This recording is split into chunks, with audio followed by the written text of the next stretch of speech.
자, 한국의 이 부의 세습에 대해서 상속세가 과다다 이런 비판을 많이 하고 있습니다. 그래서 하도 이 보수 주류층에서 이런 이야기를 기득권층에서 많이 하니까 진짜 한국이 상속세 때문에 여러 가지 문제가 많은 나라다. 그래서 기업을 안 하고 대기업들도 어려움을 겪고 중소기업들도 어려움을 겪고 그런다 이런 이야기를 하는데 실제적으로 전체 상속의 2.6%만 세금이 부과되고 부의 대물림 속도와 규모가 엄청나게 갈수록 커지고 있다는 겁니다. 정려를 포함한 상속이 GDP의 7%까지 이르고 있다라는 이야기가 나오면서 이 부가 거대하게 세습되는 속도가 소득 증가보다 3배나 빠르다는 거예요. 그래서 우리가 상속세에 대해서 공포 마케팅을 하고 있는데 이제 최고 세율이 50%니까 부모가 남겨준 그 50%가 다 상속세로 간다. 부자세다. 자, 이렇게 말을 하는데 대다수는 한 푼도 내지 않고 재산을 물려주고 있다는 거예요. 그래서 이 국세청의 전체 상속 가운데 상속세가 매겨진 건수가 2.6%, 매년 1000건 상속이 이루어진다면 과세는 26건이라 아주 소수만 내는 세금이고 974건은 세금을 매기지 않은 격이라는 거예요. 그래서 2021년 재작년에 재산을 남기고 돌아가신 분이 34만 4184명인데 그 중에 과세 대상은 12,749명이고 나머지 33만 1,435명은 상속세를 내지 않았어요.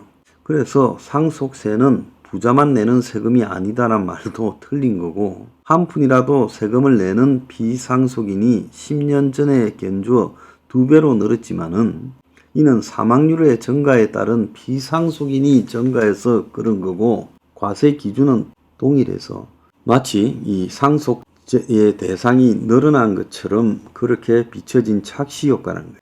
지난해에는 과세 대상 비상속인이 4.5%라는 겁니다. 그래서 이 상속을 통해서 거대한 부가 지금 세습되고 있고 갈수록 이런 부의 이전 규모가 커지고 있어서 이것이 소득 증가 속도보다도 빠르다는 거예요.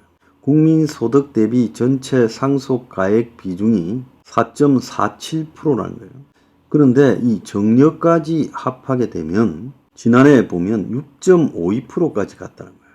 그래서 상속과 정려 재산 가액이 140조라는 거예요. 그런데 국세청에 신고한 상속 정려를 바탕으로 계산한 거고 신고하지 않은 걸 감안하면 이보다 더 클 거라는 겁니다. 그래서 21년 동안 국민 소득 규모는 2.7배, 그러니까 2002년부터 2022년까지 21년 동안 2.7배가 커졌는데 상속과 정려를 통한 무상 이전 규모는 같은 기간 8.3배나 늘었다는 거예요. 그러니까 한마디로 국민들의 소득이 느는 것보다 세습해서 늘어나는 소득이 3배가 더 커졌다는 거예요. 그러니까 소득보다 상속액이 3배가 더 늘어나는 데는 적어도 우리 사회가 공정한 사회가 아니다라는 것은 분명한 것이라는 거예요. 그런데 이제 상속세에 대해서 굉장히 비난하면서 이 제대로 지켜지지도 않는 상속세를 마치 기업 활동을 가로막는 악덕세인 것처럼 이렇게 이야기를 하고 있어요. 자, 근데 우리나라에 이런 상속 같은 문제는 배부른 이 고립 청년이 54만 명이라는 겁니다.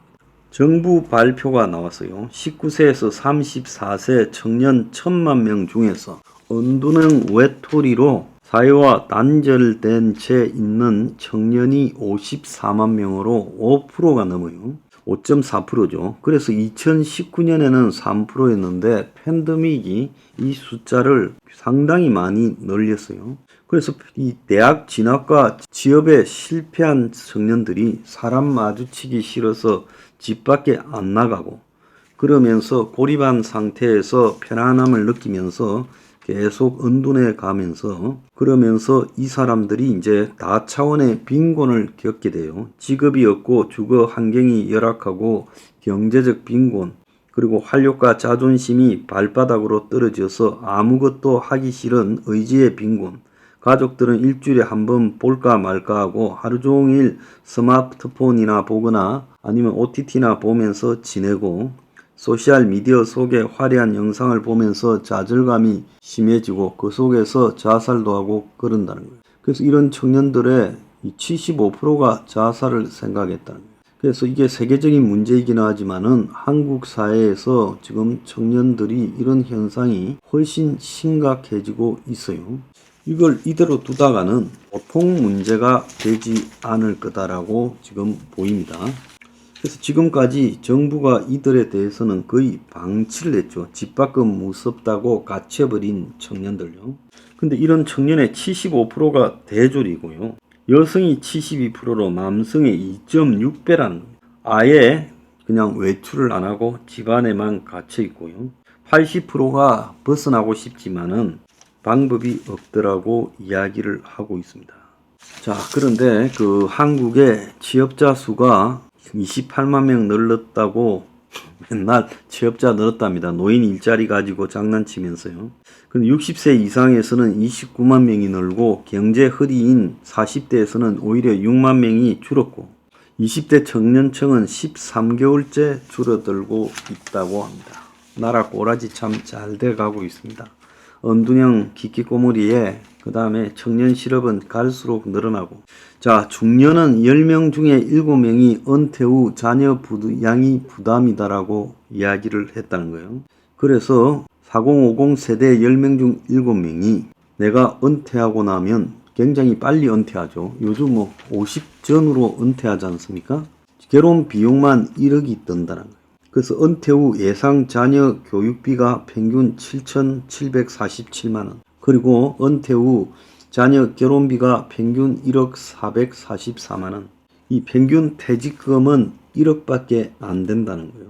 자, 지난해 국민연금 수급자 434만 명 가운데 평균 소득 대체율은 22만원밖에 안 된다는 거예요. 그러니까 퇴직하기 전에 자기 월급의 22% 수준밖에 안 된다는 거죠. 자, 그래서 노후에 지금 애들 교육과 결혼시킨다고 그야말로 죽을 지경이 돼가고 있답니다.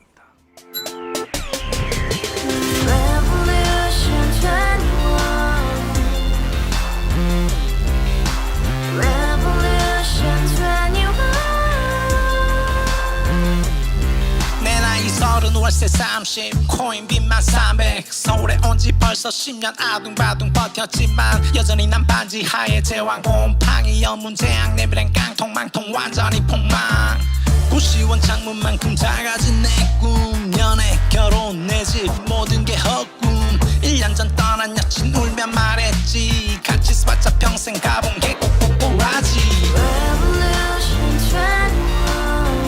가봐 후스 700 나도 소유주 가봐 후스 700 나의 소유주 택시기사 우라부지 마트캐셔 울어문니 우리 집안 다 털어봤자 후줄 그래 개선민 내 미래 거기서 팍 끝난 거지 팍 더 이상 노력 따윈 괴물이 스펙 찾아서 말리 비오는 날 알바 잘려 맨날 학원 날 개쳐 발려 밤비 내리는 양화대교 홀로 걷고 있을 때 현수막에 아로 새겨진 평당 700짜리 아파트 다같이 소리 질러 혁명 21 가봐 후스 700 나도 소유주 가봐 후스 700 나의 소유주 Together in the house, brand new day, and your dream had just begun. Revolution 21, only open happiness. 너의 곁에 내가 영원히 함께.